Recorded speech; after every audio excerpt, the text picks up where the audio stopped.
La violencia es el uso intencional de la fuerza física, amenazas, contra uno mismo, contra otra persona, contra un grupo o una comunidad, que tiene consecuencias negativas tanto en la propia persona como en el resto. Y puede darse traumatismo, daños psicológicos, problemas de desarrollo o muerte. ¿Qué es la violencia machista? La violencia machista se refiere a todas aquellas acciones que contribuyen al menosprecio sistemático de la dignidad, estima y la integridad física y mental de las mujeres, niñas y personas con una identidad de género y o sexualidad distinta a la normativa. Es un tipo de violencia estructural, ya que se encuentra presente en todas las sociedades y todos los espacios sociales, aunque se da en distintos niveles, mediante distintos mecanismos. Esta violencia es una expresión de la desigualdad que impone el patriarcado y a su vez es el instrumento que garantiza su continuidad. Se forma a través de 3 ámbitos. En primer lugar, la violencia simbólica, que genera prejuicios y el ideario. En segundo lugar, la violencia estructural, con todas las instituciones que garantizan la discriminación.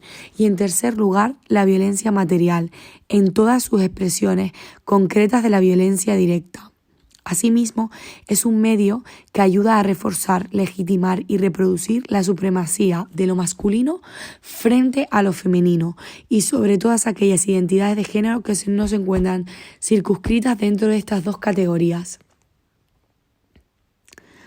Por otro lado, ¿qué diríamos que es la violencia de género? La violencia de género se trata de una violencia que afecta a las mujeres por el mero hecho de serlo.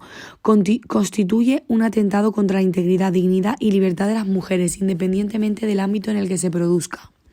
Se entiende por violencia de género cualquier acto violento o agresión basados en una situación de desigualdad en el marco de un sistema de relaciones de dominación de los hombres sobre las mujeres que tenga o pueda tener como consecuencia un daño físico, sexual o psicológico, incluidas las amenazas de tales actos y la coacción o privación arbitraria de la libertad, tanto si ocurren en el ámbito público como en la vida familiar o personal. El concepto violencia de género da nombre a un problema que incluso hace poco formaba parte de la vida personal de las personas y era considerado un asunto de familia que no debía trascender más allá. Entender la violencia como un asunto personal refuerza a las mujeres a una situación de subordinación respecto al hombre e implica asumir las relaciones de poder históricamente desiguales entre ambos y a través de las cuales se legitima al hombre a mantener su status quo de la dominación incluso a través de la violencia. Esta percepción contribuye a que las mujeres no denuncien su situación por miedo, vergüenza o culpabilidad. La discriminación de las mujeres y la violencia de género es un problema que traspasa fronteras y que está presente en la mayor parte de los países del mundo, con la particularidad de que las vivencias de maltrato son enormemente parecidas en todos los lugares y culturas. En cuanto al feminismo, el origen de este como corriente social se considera con la obtención del derecho al sufragio femenino a finales del siglo XIX y principios del XX, y que va evolucionando según necesidades primordiales del momento histórico. El primer país en establecerlo fue Nueva Zelanda, en 1893.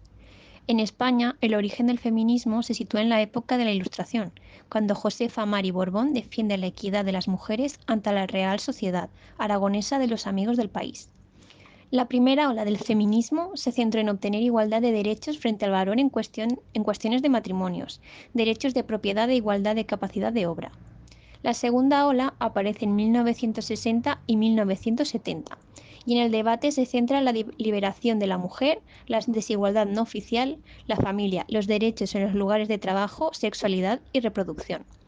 El origen del feminismo de la tercera ola comienza en 1970 y continúa hasta nuestros días. Este movimiento engloba diversas ramas del feminismo y diversifica radicalmente sus propuestas. Se discuten temas del patriarcado, situaciones de derechos humanos de la mujer, el techo de cristal, limitación de hecho de ascenso de la mujer dentro de la empresa u organizaciones. La desigualdad de género es un fenómeno social que se caracteriza por la discriminación entre las personas como consecuencia de su género. Esta desigualdad supone que las mujeres sean consideradas inferiores y subordinadas a los hombres. Las causas de la desigualdad de género son diversas y algunas de ellas pueden ser atribuciones de roles. Los niños y niñas desde edades tempranas son capaces de asociar determinados roles en función del género. Por ejemplo, asociar a la mujer las tareas del hogar y al hombre con el trabajo. En el sistema educativo, algunos aspectos del sistema educativo acentúan creencias sobre los roles masculinos y femeninos, como por ejemplo el menor número de mujeres que acceden a estudios relacionados con la ciencia.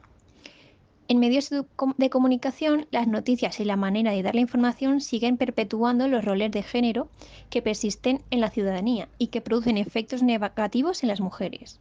Por ejemplo, en varias ocasiones en noticias relacionadas con el asesinato de una mujer por su pareja o pareja, los titulares suelen ser "Una mujer muere por", en vez de "Una mujer ha sido asesinada por". Desigualdad en el trabajo. Las mujeres ganan menos por el mismo puesto de trabajo que los hombres. Este hecho, además de ser una causa, también es una consecuencia, ya que supone que la desigualdad persista. Un nuevo informe de Naciones Unidas recoge datos que demuestran que el avance hacia la igualdad entre hombres y mujeres se encuentra en punto muerto. Este informe muestra que menos del 50% de las mujeres que tienen edad para trabajar se encuentran en el mercado laboral. Esta cifra no ha variado mucho durante los últimos 25 años. El estudio destaca que el trabajo doméstico y de cuidados que no está remunerado recae mayoritariamente en las mujeres y como consecuencia las frena limitando su potencial económico. Las mujeres dedican 4,2 horas cada día, mientras que los hombres 1,7 horas. En el norte de África y en Asia Occidental, las mujeres invierten 7 veces más que los hombres. Con la presencia de la pandemia del COVID-19, las mujeres representan más del 70% de los trabajadores en el sector de la salud, enfrentándose a mayores riesgos de infección que los hombres en el lugar de trabajo. En la toma de decisiones y de poder, solo el 28% de las mujeres en 2019 ocupaban puestos gerenciales a nivel mundial. En 2020, solo el 18% de las empresas que habían sido encuestadas tenían una directora ejecutiva. En la vida política, aunque la representación de la mujer se ha duplicado a nivel mundial, sigue estando por debajo de la paridad en un 22%. En la educación se han logrado avances sustanciales, como el logro de la educación primaria universal, donde niñas y niños participan por igual en la educación primaria en la mayoría de las regiones. En la educación terciaria se ve reflejado que las mujeres superan en número a los hombres y la matriculación va aumentando más rápido entre las mujeres que entre los hombres. Aun y con todo esto, las mujeres siguen representando un poco más del 35% de los graduados en áreas como ciencia, tecnología, matemáticas e ingeniería. Además, las mujeres son una minoría en áreas de investigación y desarrollo, representando menos de un tercio de los investigadores del mundo. Es importante recalcar que el problema de la violencia contra las mujeres y niñas es un problema global. Un tercio de las mujeres en el mundo han sufrido violencia física y o sexual por parte de sus parejas y el 18% ha experimentado este tipo de violencia en los últimos 12 meses. A nivel global se calcula que 137 mujeres son asesinadas diariamente por su pareja o un miembro de la familia. En cuanto a la mutilación genital femenina, se vuelve menos común en algunos países. En la actualidad, al menos 200 millones de mujeres y niñas vivas han sido sometidas a este tipo de violencia en África y el Medio Oriente. El término educación feminista es una expresión con la que se engloba un amplio y polémico tema de debate en torno a la educación y a la condición femenina. Este es referido a los diferentes niveles y ámbitos educativos, como es la educación primaria, educación secundaria, educación superior, formación profesional, así como los estudios de género. El propio concepto de la igualdad de la mujer se centra en el derecho a la educación de niñas y mujeres, de todas las edades y condiciones, independientemente de cuál sea su economía, religión o étnico. Mientras que el movimiento feminista ha promovido la importancia de los problemas relacionados con la educación femenina, la discusión es amplia y de significado estrechamente definido, llegando a incluir, por ejemplo, consideraciones en torno a la educación sexual y a la prevención de enfermedades como es el SIDA, por ejemplo. La educación universal, entendida como la obligación del Estado de proporcionar una educación básica a todos punto como resultado del derecho a la educación, el cual es reconocido como uno de los derechos humanos, todavía no es una norma universal, aunque sí se asume en los países desarrollados. En el mundo occidental, las mujeres sobrepasan estadísticamente a los varones en muchos niveles educativos. La historia de la educación feminista. El Estado consideró la educación de las mujeres como un aporte al desarrollo nacional y se las preparó principalmente para el trabajo doméstico y asalariado, el cuidado de las familias y la maternidad. La Ley de Instrucción Primaria de 1860 proclamaba la igualdad en el acceso a la educación de niños y niñas. Consejos para educar en la educación femenina. 1. Sé una persona plena. Una mujer no debería definirse exclusivamente por su rol de madre ni tampoco por el de esposa. Las frases que tienen como objetivo demostrar que alguien ayuda en casa o ayuda a la mujer, en este caso refiriéndonos a los hombres, deben erradicarse. Las tareas del hogar y del cuidado de los hijos son comunes, cosa de dos, y en ningún caso la mujer carga con todo y el hombre ayuda. Consejo número 2. Hacerlo juntos, cuidar de un bebé, es una relación heteronormativa. Es cosa de dos. Los padres no ayudan a cuidar a sus hijos, hacen lo que deben hacer y por ello es necesario rechazar hablar de ayuda. Consejo número 3. Los roles de género. No son tontería. Antes de tener ni siquiera conciencia de que el género ya se anteponen a los roles de género, es decir, el rosa para chicas y el azul para chicos, muñeca para las niñas, helicópteros o coches para los niños. Es necesario enseñar que estas cosas son culturales y no naturales en esencia. Consejo número 4. Rechaza la obligación de gustar. Tradicionalmente a las mujeres se les ha educado para agradar a la sociedad, a ser buenas con los hombres. Dile que sí si algo le incomoda, se queja, le diga que no o grite. Calarse el mensaje de que no es no y que está en pleno derecho de utilizarlo. Por último, el quinto consejo, haz normal la diferencia. Tener una identidad propia, enseñarle sobre privilegios y desigualdades, respetar la dignidad de todo aquel que no le haga mal y sobre todo enseñarle a que valore la diferencia, porque la diferencia es la realidad de nuestro mundo. Hay opiniones diferentes sobre autores diferentes. Según el autor Simone de Beauvoir, que no se nace mujer, se llega a serlo. Lo que somos sentimos y pensamos sobre el mundo, sobre las demás personas y sobre nosotras mismas. Está atravesado por siglos de patriarcado. Hombres y mujeres somos sujetos socialmente construidos y mientras ellos aprendan a hacer uso de sus privilegios de género, nosotras seguimos siendo socializadas para aceptar lo que Bourdieu 1998. Llamó la dominación masculina, gracias a la invisibilidad que ha ido adquiriendo un machismo de forma cada vez más sutil. Por eso crecemos en una ilusión de aparente libertad y no suele ser hasta que la edad adulta cuando el feminismo hace su aparición en la vida de algunas mujeres, cada vez más, en una suerte de despertado político, demasiado tardío, pues para entonces es preciso desaprender y reparar las heridas sufridas de los orígenes de nuestra opresión. De ahí que la teoría feminista recurra tan a menudo a conceptos como desconstrucción, emancipación, liberación o empoderamiento, ante la ausencia de una pedagogía feminista sobre la primera infancia. Esta es una de las opiniones del autor. El 4 de diciembre de 1997, Ana Orantes, junto a Raquel, una de sus hijas, decidió ir a un programa de televisión de Canal Sur a alzar su voz, a contar su experiencia respecto a la brutal violencia que estaba recibiendo y había recibido durante 40 años por parte de su exmarido José Parejo, con el cual convivía. Su testimonio dejó a España sin respiración. Ana, en Canal Sur, expresó el gran miedo y horror que le tenía al que fue su marido, puesto que la mayoría de días llegaba sobre las 10 de la noche borracho a casa, y ella temblaba pensando en la paliza que le tocaba recibir por cualquier estúpido motivo que a él le pareciera.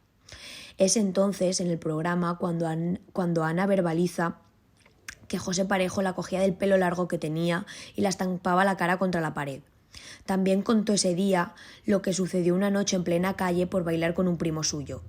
Contó que José le dio un puñetazo, la dejó muerta en el suelo, le hizo el boca a boca y cuando vio que volvía a respirar, le propinó otro puñetazo. Ana Orantes rompió el silencio y lo pagó con su vida. puesto que 13 días más tarde de la aparición en el programa de Canal Sur, fue asesinada por el que fue su marido durante 40 años y padre de sus 11 hijos, el mismo que tras golpearla, la ató a una silla, la roció de gasolina y la quemó viva. José Parejo, después de cometer el crimen, se entregaba a la Guardia Civil. Los protagonistas de esta historia, Ana Orantes y José Parejo, convivían juntos a pesar de estar divorciados, puesto que el juez la obligó a la mujer a compartir vivienda con él, con su propio maltratador. Pese a varias denuncias de Ana, la justicia le daba la espalda. La mujer no obtenía respuesta. En el año 1997 no existían órdenes de protección para las mujeres víctimas de violencia de género. Es por esto que Ana tenía que vivir en la misma casa que su agresor, separada únicamente por un techo. El caso de Ana Orantes provocó tal conmoción en España que fue este el punto de inflexión para los imparables cambios legislativos, que culminaron con la aprobación de la Ley contra la Violencia de Género en el año 2004, 7 años después de su asesinato. El día de la muerte de Ana Orantes, las parlamentarias se juntaban en el Congreso de los Diputados para condenar la violencia que sufría la mujer, pidiendo a la justicia, al gobierno y a las distintas instituciones el uso de medidas preventivas para evitar las agresiones hacia las mujeres. Fue este terrible caso el que marcó un antes y un después, el que activó la maquinaria judicial, aunque esto no fue motivo para que los casos de violencia de género se parasen. Algunos de los hijos de la pareja, después del trágico y duro suceso, expresaban sentimientos tales como: «Mi padre me enseñó a ser lo contrario que era él, un maltratador. Me quité el apellido Parejo. Si me pudiera quitar su sangre, me la quitaba también». 20 años más tarde de su muerte, el 14 de diciembre del 2017, una de sus hijas le escribe una carta en la que expresa que pocas cosas han cambiado respecto a la violencia de género contra las mujeres, en la que le cuenta a su madre, Ana Orante, que las víctimas seguimos siendo las mismas, que nos siguen asesinando, que continuamos siendo ciudadanas de segunda y que la ley no ha conseguido todo lo que debería conseguir a día de hoy. También expresa en la carta que las mujeres víctimas de violencia de género no somos víctimas, somos supervivientes de esta violencia. Ana Orantes puso palabras a la violencia machista que sufrían y sufren muchas mujeres y la convirtió en un problema público y social al contar su historia en Canal Sur Televisión. Su figura ha de ser memoria y ejemplo de presente y de futuro. Como grupo, y tras leer y analizar la noticia de Ana Orantes, nos hemos dado cuenta que con el paso del tiempo sí que se han creado leyes como la Ley contra la Violencia de Género aprobada en 2004, que nos protegen y defienden a las mujeres en el marco legislativo, pero aún así siguen habiendo cifras escalofriantes de mujeres asesinadas a mano de sus parejas o exparejas. Por lo tanto, podemos decir que las leyes no están llegando a su objetivo de erradicación de la violencia de género. Y así pues, estas no están siendo efectivas. Estamos muy acostumbradas a escuchar y a ver la gran labor que se hace con estas mujeres, pero nos parece un punto fundamental el trabajo y la visibilización de con la pareja o expareja que ejerce la violencia.